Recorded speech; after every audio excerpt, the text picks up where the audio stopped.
I hear the government today saying, well, of course, industry's going to complain. And of course, the Liberals are going to criticise. But this is what Australia apparently needs. Well, is it? Let's ask someone who isn't a miner, isn't a politician, someone whose advice on where this is all going is actually used by investors that bet billions one way or the other. So it's no bull, it's just the facts. Saul Kavonic is Head of Research in Integrated Energy and Resources in Carbon for the wealth manager Credit Suisse.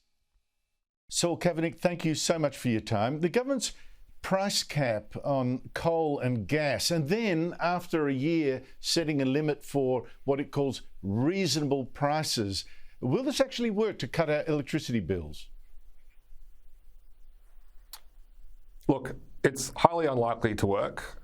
It might be able to work for a short period in the near term, but at a cost of also having greater risk of blackouts and greater system unreliability, and it's almost certainly not going to last into the medium to longer term.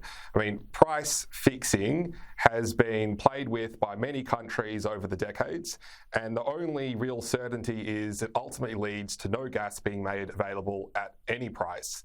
And if you look at the way industry has been shocked by this announcement on Friday, it's really because no one's accusing the industry of being good politicians, but they really didn't think the government was going to decapitate its own energy security like this.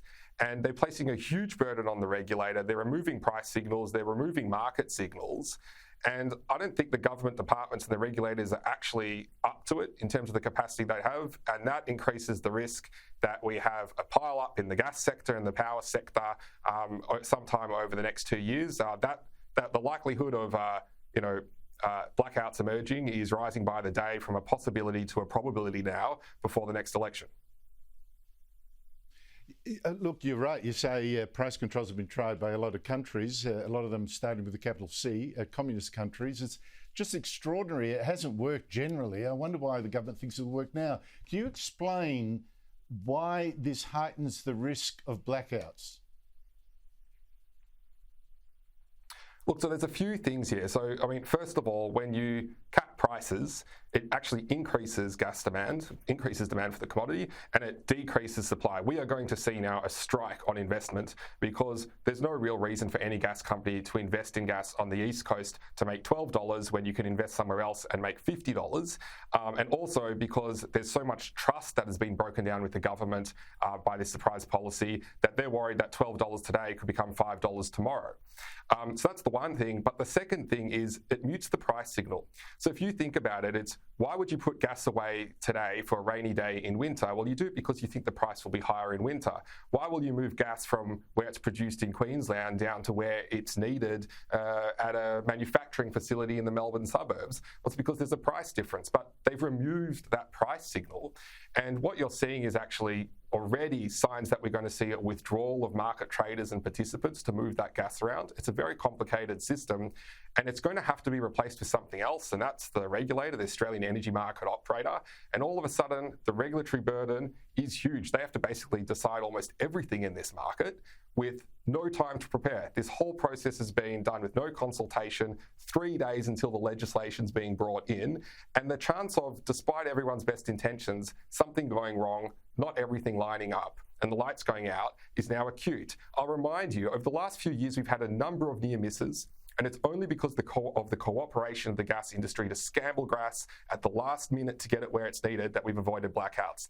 The next time we get to that near miss, I'm afraid that industry, first of all, is going to be less cooperative, and second of all, the regulator's not going to be up to the task to step in, and the lights do go off. And you break it, you board it, Andrew. And right now, the Labor government has broken the gas market, and now it's going to be on their head when that blackout happens. And the chance of a Bowen blackout emerging ahead of the next election has moved from a possibility to a probability.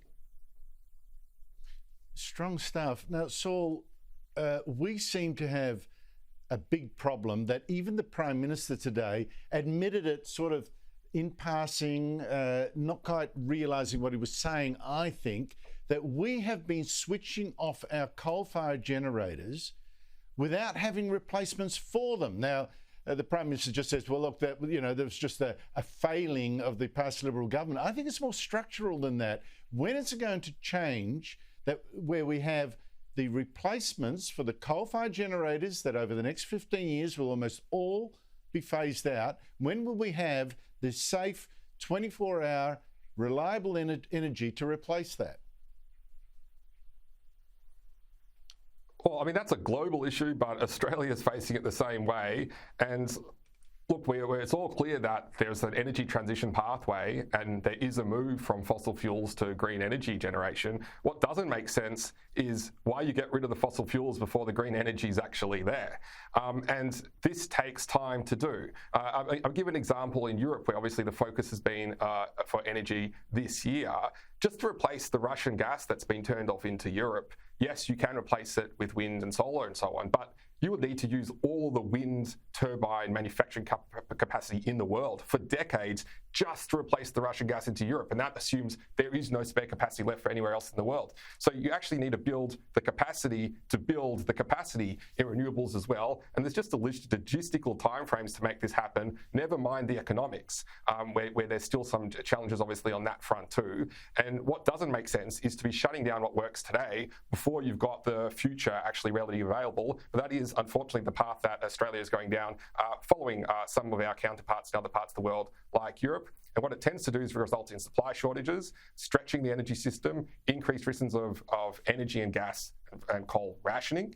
And that then hits the hit pocket, and that hits the economic growth and people at home. And we're trying to find a path forward. We're calling it a more orderly transition so that we can bring people with us and not hurt people unnecessarily as part of that decarbonisation goal. They don't have to be mutually exclusive, but it depends if you're going to approach it practically or ideologically. Yeah, of course, though, once you start saying that there is no future in coal, then there's also no future in putting investments in your coal-fired generators, the existing one, to maintain them and to keep them going. And that's why we're seeing some of the breakdowns and also people pulling out of the industry. I mean, we are in a real problem. Saul Kavonic, thank you so much indeed for your time. Really appreciate it. Thank you, Andrew.